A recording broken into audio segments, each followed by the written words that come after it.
तुम्हाला हेल्दी पण खायचं आणि टेस्टीसुद्धा. तर अशा वेळी तुम्ही या मूग डाळीच्या इडल्या ट्राय करून बघा. याची चव काय सांगू तुम्हाला. डाळ तांदळाच्या इडल्या खाणं विसरून जाशील, इतक्या या कापसासारख्या मऊसूत तयार होतात.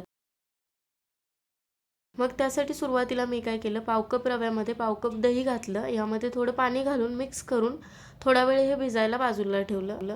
तोपर्यंत मी काय केलं, 1 कप मूग डाळ स्वच्छ धुवून यामध्ये पाणी घालून 20 ते 25 मिनिटं तरी भिजवून घेतली. आता भिजवून घेतलेल्या मूग डाळीतलं पाणी निथळून मिक्सरच्या भांड्यात घातली. यामध्ये 1-2 हिरव्या मिरच्या, थोडं आलं, थोडीशी हळद, चवीपुरतं मीठ आणि अगदी थोडंसं पाणी घालून असं बारीक वाटून घ्यायचं. जास्त पण पाणी घालू नका. इथं मी जसं ठेवलंय तसंच ठेवा. आता वाटून घेतलेली मूग डाळ एका मोठ्या बाउलमध्ये काढली. यामध्ये सुरुवातीला जो आपण दह्यामध्ये रवा भिजवून घेतला होता तो घातला.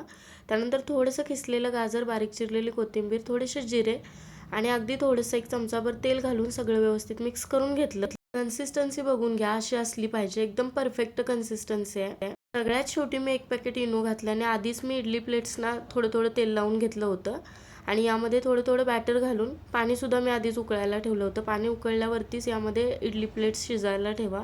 झाकण लावून व्यवस्थित अशा इडल्या शिजवून घ्यायच्या. आतपर्यंत व्यवस्थित इडल्या शिजल्या पाहिजे. इडली प्लेट्स बाहेर काढल्याने कोमट झाल्या की डिमोल्ड केल्या. तुम्ही सुद्धा या इडल्या नक्की करून बघा.